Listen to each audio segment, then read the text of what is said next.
Tonight at 10, we're in northern France, marking the centenary of the Battle of the Somme, one of the bloodiest battles in history.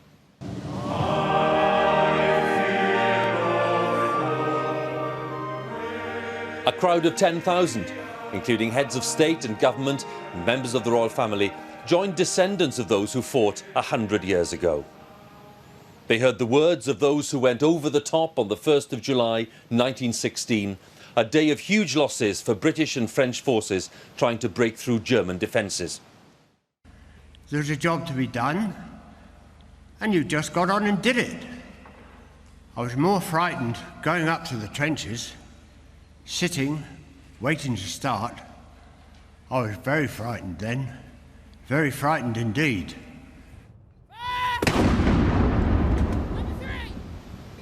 The day was also marked across the UK, with guns fired to signal the time when the troops were ordered into battle. Also, on tonight's programme, the Chancellor's hopes of achieving a budget surplus by 2020 are in tatters. He says post-Brexit, the nation can't afford it. Michael Gove says the country needs steady, unflashy leadership as he makes his bid to become Prime Minister. I was so very reluctant because I know my limitations. Whatever charisma is, I don't have it. Whatever glamour may be, I don't think anyone could ever associate me with it. A gun attack has left 2 policemen dead and at least 20 people have been taken hostage at a restaurant in the Bangladeshi capital Dhaka. So-called Islamic State claim responsibility. Ramsey's corner, Williams! Robson, Carney, Taylor's available. What a turn! What a goal! The fans go mad in Cardiff as they celebrate the success. Coming up later in the hour on BBC News, we'll have more reaction to that quarter-final on Euro 2016 Sports Day and also highlights of today's play at Wimbledon.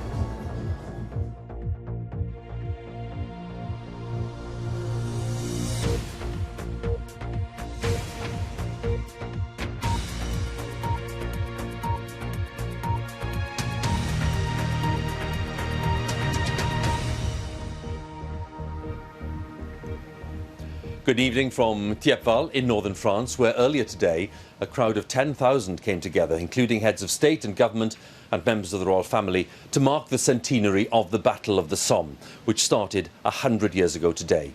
It was the bloodiest battle in the history of the British Armed Forces and the battle that came to define the brutality and the horror of the First World War. Well, the ceremony was held here in the shadow of the famous memorial at Thiepval, which bears the names of 72,000 British and South African troops whose bodies were never found.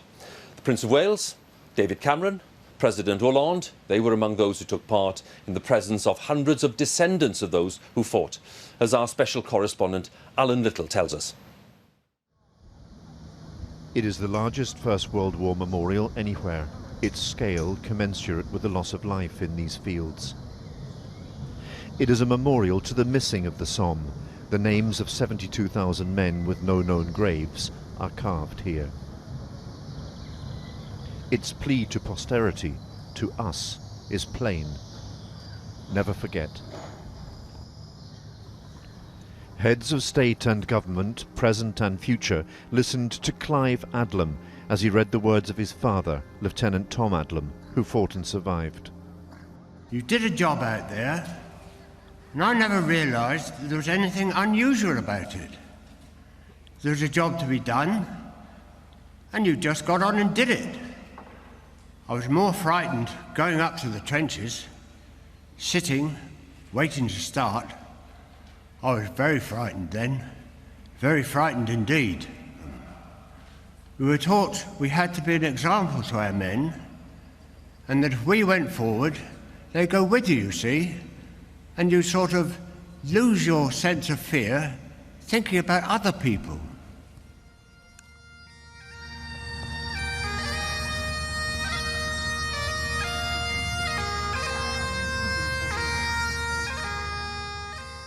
The nurse Olive Dent treated the wounded.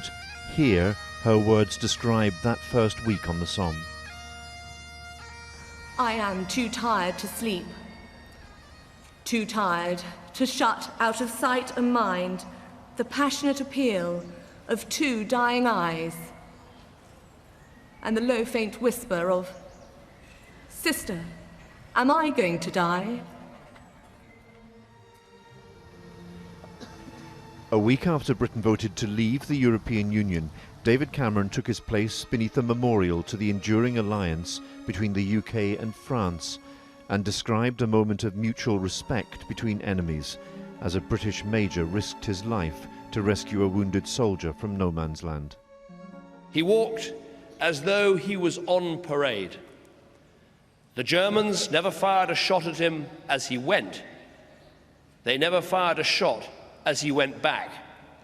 And they cheered him as he lifted the man onto his shoulders.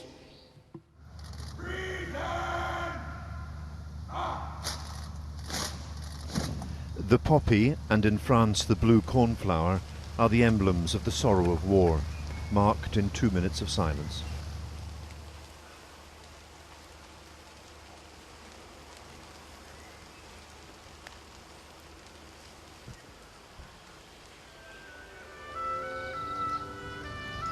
In these moments of remembrance, the dead cry out their warning to future generations. In the words of the poet Siegfried Sassoon, recited here today, "Do you ever stop and ask, will it all happen again? Look down and swear by the slain of the war that you'll never forget." Alan Little, BBC News, the Somme.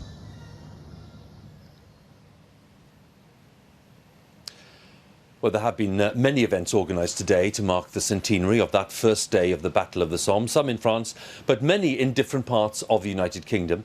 The national commemoration in the UK was held in Manchester, reflecting the fact that so many of the so-called PALS battalions, the volunteers who joined up with friends and colleagues, came from the north of England, as our correspondent Judith Moritz reports now. The Song of War.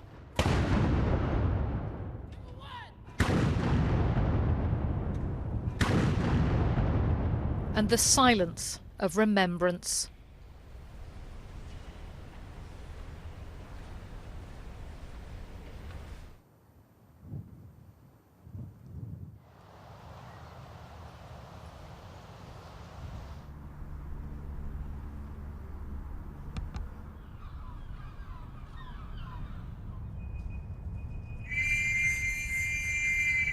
The signal that sent the men over the top sounded today in tribute.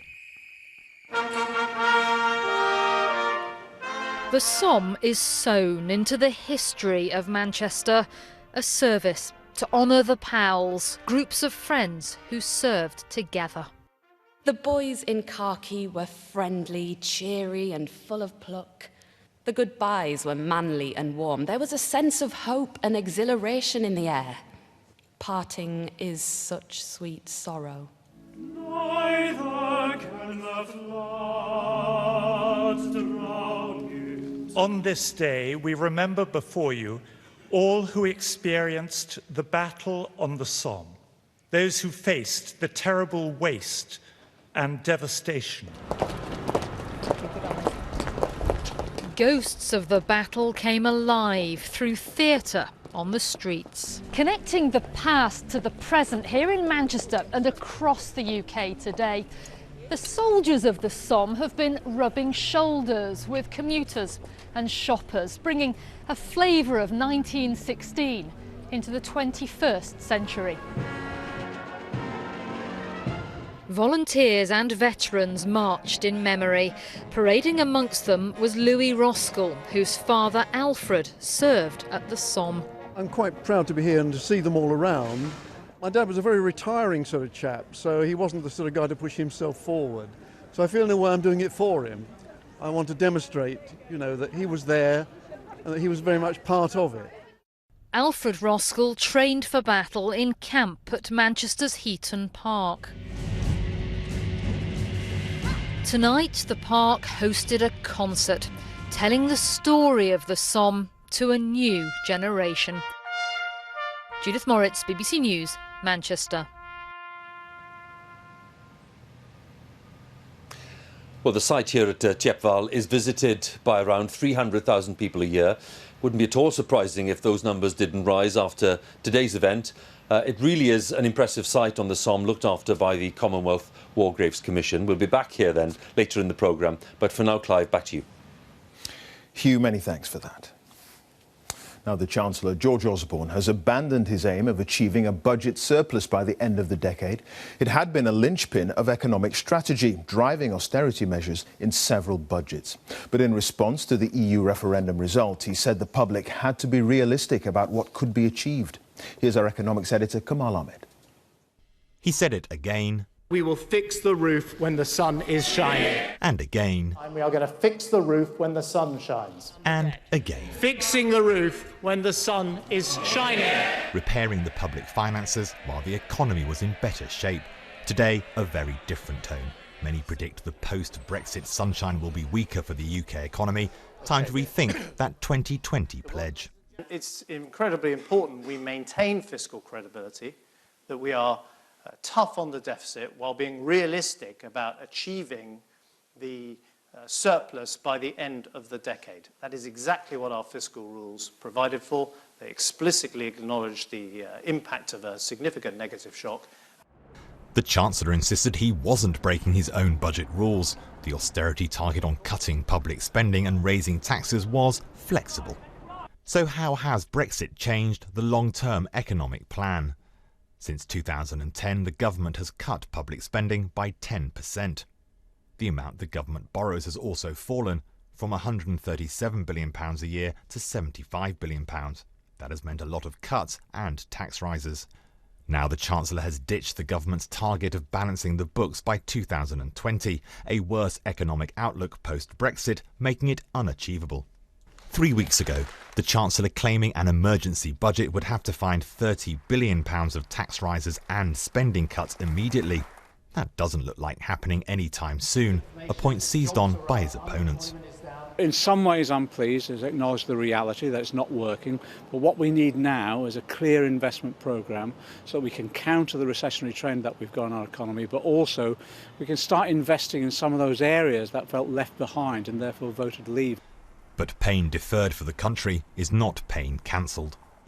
Chancellors, of course, have choices about what they do into the future, but it looks like we'll be borrowing quite a lot more in 2020 than we thought we would be. That will have to be paid down at some point, so it may well be that we get more austerity through the 2020s. It may not just be one decade, but a decade and a half of austerity. I think reality bit today for the Chancellor and his officials here at the Treasury. An economic reality and a political reality. Few economists would want to be raising taxes and cutting spending in the teeth of a possible contraction in the economy. And politically, Theresa May, the favourite to be the next Prime Minister, has already said she wants to consign George Osborne's pledges on spending to the waste paper basket. Frankly, George Osborne had nowhere else to go. He's been the hard-hat, high-vis Chancellor, warning that we are facing an economic shock. But we haven't had any post-referendum economic data yet, and the markets have recovered their pre-referendum mojo. Whatever happens, Mr. Osborne wants to be prepared for fixing that tricky roof. Kamal Ahmed, BBC News.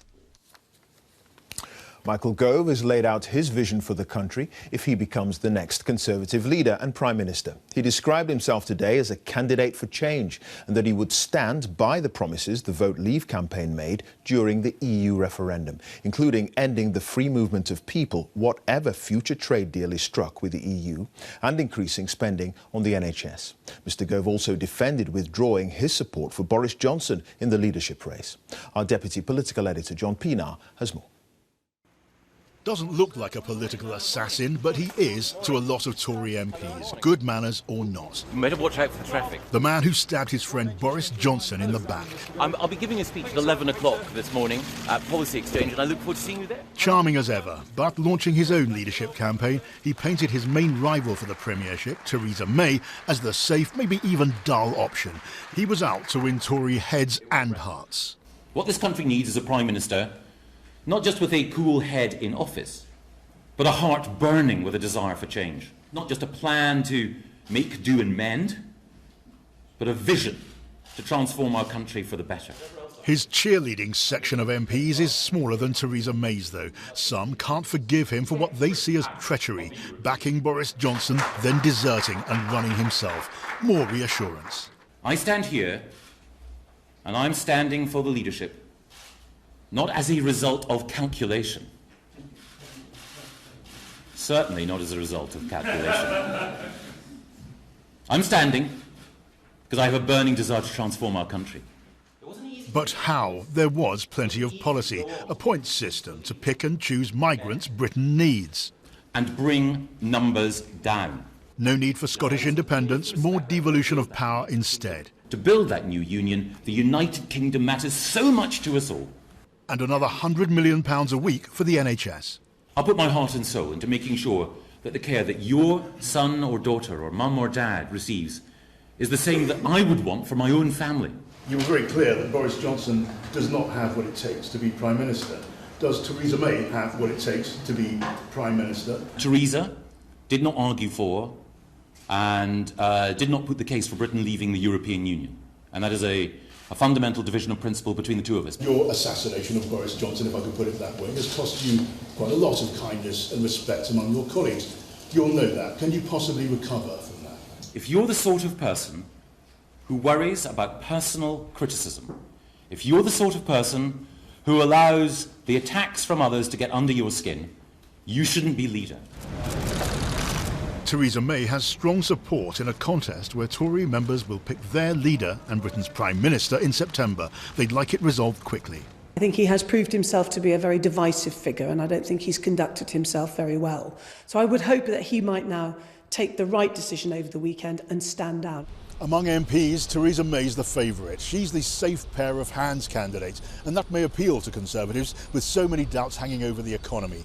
The perception of treachery will hurt Michael Gove. It'll make it harder for him to touch Tory hearts and minds after his successful operation to destroy one of Britain's most popular politicians.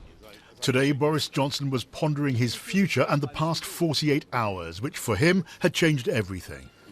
I cannot, unfortunately, get on with doing what I wanted to do, so it'll be up to somebody else now, and I wish him every possible success.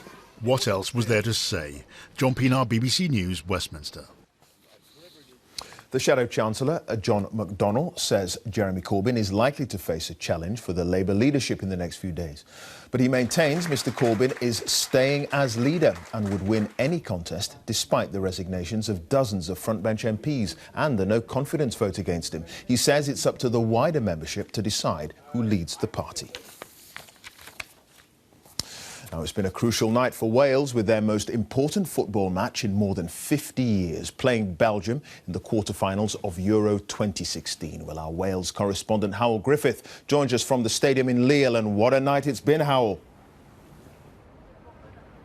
Yes, Clive, Wales arrived at this tournament without the weight of expectation and pressure that seems to be so heavy on other teams. They've taken to it with a smile and a song, and tonight have proven that team spirit can be enough to fell one of the finest teams in the world.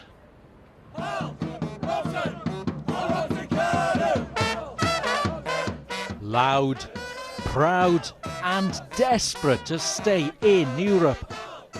Few Welsh fans dared believe their team could make it this far, but diaries were cleared, life savings spent, anything to be here. Well, it's been 58 years since the last time. You've got to make the effort, really. It's once in a lifetime. Oh, the atmosphere is amazing, absolutely amazing. And Wales are going to win? Of course. With the stadium just 8 miles from the border, Belgium almost had a home advantage, while Wales had familiar weather. Didn't last, as Raja Nangolan sent a thunderbolt through the Welsh defence. Every Welsh fan suddenly soaring. And then time to reach cloud. Belgium heading home. Sam Vokes made sure they left with Welsh voices ringing in their ears. But I'm enjoying it, it's sweet, and I think we deserve it. We're not here just to enjoy it, we're here to compete. We feel we've got something to offer. Already the most successful Welsh football team ever, the story isn't over. Wales now stand just a game away from the final. Howell, what a journey in this tournament Wales have been on. The form book suggested they should be back home by now. I don't think anyone dared to dream that Wales would still be here now, one game away from the final. Yes, they'd beaten Belgium before in the qualifying rounds for this tournament. Yes, they've shown that they can really pull out some surprising results. But all that has been ripped up. Wales are writing new chapters in their history now, surpassing the heroics of the team in 1958. This is the best ever Welsh football team. So what next? A semi-final in Lyon against Portugal. That's where we'll see two Galacticos collide. Cristiano Ronaldo, of course, carrying his team to that semi-final. Gareth Bale, a key part of tonight. But what I thought was really interesting is that Gareth Bale wasn't amongst the goals. Gareth Bale didn't create everything. Wales have shown that they are a team that works together and gets the results on the pitch, surpassing all the other home nations, surpassing all the favourites in the tournament. There are very, very many people who have been dancing around their living rooms tonight, dancing on the streets of Lille. This is one for them, and all for all those people who are starting to lose their voice. Wales are absolutely in dreamland. OK, Howell, many thanks for that. Howell Griffith there in Lille. Now let's take a look at some of the day's other top stories. And the convicted paedophile has been sentenced to 24 years in prison at Bristol Crown Court. Douglas Slade was found guilty on Monday of 13 counts of historical child sex abuse involving boys as young as 10. He was expelled from the Philippines last year to face the charges. Austria's highest court has annulled the result of May's presidential election, saying there has to be a rerun. The Green Party had won by less than 1 percentage point, with the right-wing Freedom Party contesting the result. And researchers say they have the first clear evidence that the hole in the ozone layer over the Antarctic has begun to shrink. A study found that it was 1.5 million square miles smaller than at the beginning of the century, an area roughly the size of India. The chemicals which caused the problem, CFCs, were banned in most countries in 1987. Now, police in Bangladesh say suspected Islamist extremists have attacked a cafe in the diplomatic quarter of the capital Dhaka. 2 policemen have been killed and it's understood up to 20 people have been taken hostage. A number of foreigners are among those being held. Well, the cafe is in the upmarket district of Gulshan and is popular with expats and diplomats. So-called Islamic State has claimed responsibility. Here's our correspondent Sanjoy Majumdar. The attack has taken place in Dhaka's main diplomatic area, in a cafe popular with expats and wealthy Bangladeshis. Several foreigners were inside the cafe when the gunmen stormed in. This man was working in the restaurant and describes what happened. I was working in the pizza kitchen and saw 2 men begin their attack. People ducked for cover or started to run. I managed to make it onto the roof of the building. They were throwing bombs and the windows were shaking. And then, explosions, apparently set off by the attackers. Several people have been injured and have been rushed to hospital. Elite Bangladeshi police units have now been deployed and are attempting to negotiate with the gunmen. In Washington, a State Department official said they were keeping a close watch on the situation. They're also obviously in constant touch with Bangladeshi authorities as they continue to work through this very fluid, very live situation right now. It's not yet clear who is behind this attack, although the so-called Islamic State has claimed responsibility. Bangladesh has seen a wave of killings over the past year, targeting religious minorities, bloggers and foreigners. They've been blamed on local militants, but there's a suggestion that there are links with global Islamist groups such as IS. Sanjay Majumdar, BBC News, Delhi. Let's return now to the 100th anniversary commemorations of the start of the Battle of the Somme. Hugh is in Thiepval in northern France. Hugh. Clive, there were many nations represented here today, and that's a reminder that soldiers from different parts of the world fought for the British on the Somme. And in some cases, that involved both supporters and enemies of what was then the British Empire. fighting shoulder to shoulder. The Loyalist Ulster Division and the Nationalist Irish Volunteers were on the verge of civil war in Ireland when the First World War started, but at the Somme, they fought as comrades. Our special correspondent Fergal Keane has the story.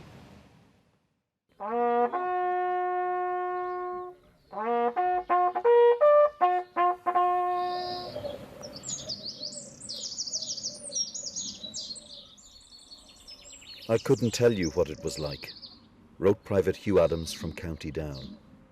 It was beyond imagining.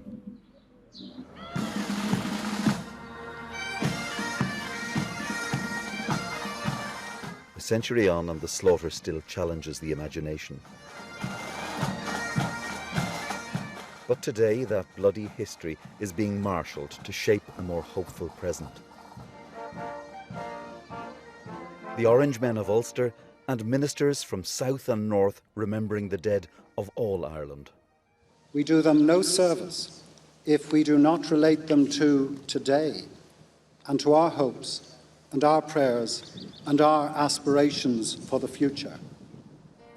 When we charged this morning with a great and mighty yell through the German trenches. The Somme is central to Ulster Protestant identity. Myself for heaven and walked right into hell.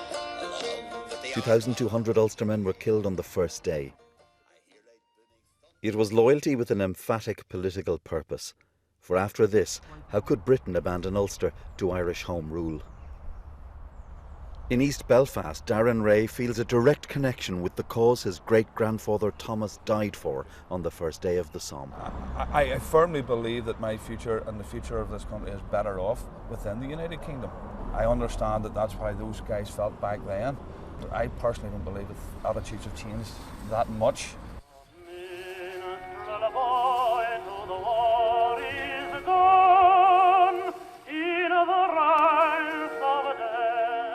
But the Somme is also part of Southern Irish history.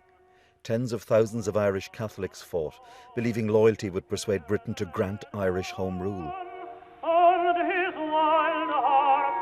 But revolution at home brought an end to empire and a new national story in which there was no space for men like William Dodd, who also died on that first day. In Dublin, his descendant recalled those narrower times. People didn't want to be basically lining up with Britain. If you were a person who was involved in commemorating or a memory of these people, it wasn't a thing to do. Ireland has travelled far, from a time when gunmen claiming the mantle of the Somme murdered Catholics and the IRA bombed a Remembrance Day parade. To this, a Queen and President paying homage to the dead together in Dublin. Hello, pleased to meet you, Liam. How are you? I'm fine, thanks. How are you? Not too bad. Good to see you. Great Good day to meet today. you. Oh, fantastic. Absolutely. At the Somme today, Darren Ray and Liam Dodd both remembered relatives who died here. It's great to see now the Irish government Absolutely. And rightly acknowledging it so. more now. And It's been more accepted now, north and south. Yeah, so it should be. Coming from the background that I come from and seeing what has happened, I can't help but feel elated with it all. On an old battlefield, it is peace that now casts the longer shadow. Fergal Keane, BBC News, the Somme. Fergal Keane there on the complexity of the Irish dimension in the history of the Battle of the Somme. That's all from us here at Tiepval tonight. In a moment on BBC One, we'll be joining our news teams where you are. But we're going to leave you with some of the sights and sounds and powerful words from today's commemorations on this 100th anniversary of the Battle of the Somme. From Tiepval, good night.